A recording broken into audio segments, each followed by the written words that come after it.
Unit 6 of the AP Human Geography course and exam description, commonly known as the CED, introduces students to the world of urban geography. As countries in both the developed and developing worlds experience rising levels of urbanization, urban issues will continue to spill over into all facets of the CED. This exemplifies a concept I stress to my students to connect the dots. Connect as many of the other units in the CED to whatever unit we're currently covering.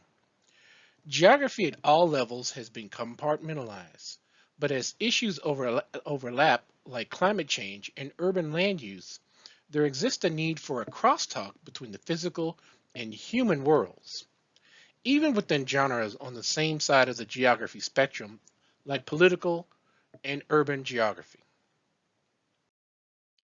In my work as a grad student and my work as a geography teacher, they lend ideas to each other like I never would have imagined, particularly when looking at Unit 6 of the CED. Topic 6.7 to topic 6.10 are just a few of the areas in the CED that overlap with my research. The focus of much of my main research is on the triangulation of displacement. This triangle consists of redlining, the introduction of the interstate highway system, and gentrification, with urban renewal resting in the middle. Looking at this triangulation through the lens of their orchestration by the U.S. federal government, as well as state and local agencies, I go further in looking at how these government policies have led to widespread displacement of African Americans primarily, as well as other social groups. It has been African Americans, though, that have suffered the most.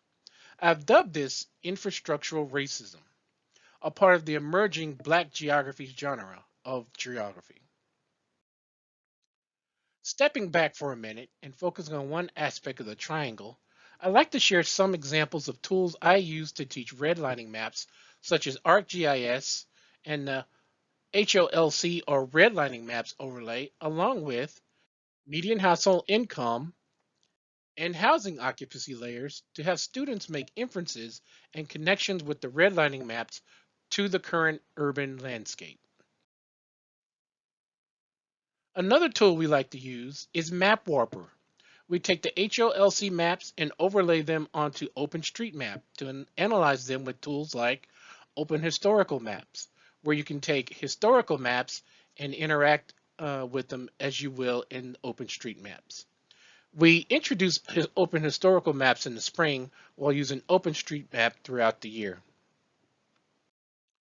One other tool students really find interesting is the Housing Precarity Risk Model from Cal Berkeley.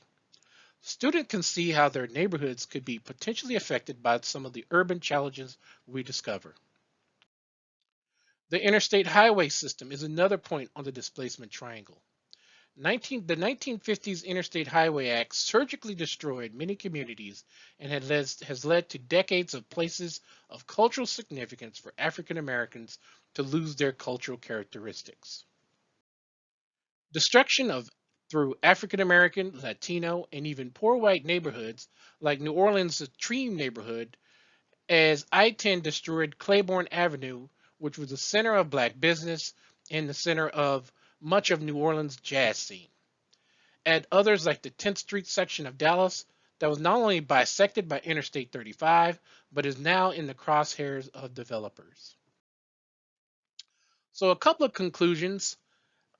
First of all, there needs to be further research into where do the displaced end up. Much of has been said about the process of gentrification or the process of redlining, but where do these people end up? Further research needs to take place. There needs to be community investment as well as community involvement in many of these ventures. The Biden administration's committing to righting the wrong is a step in the right direction.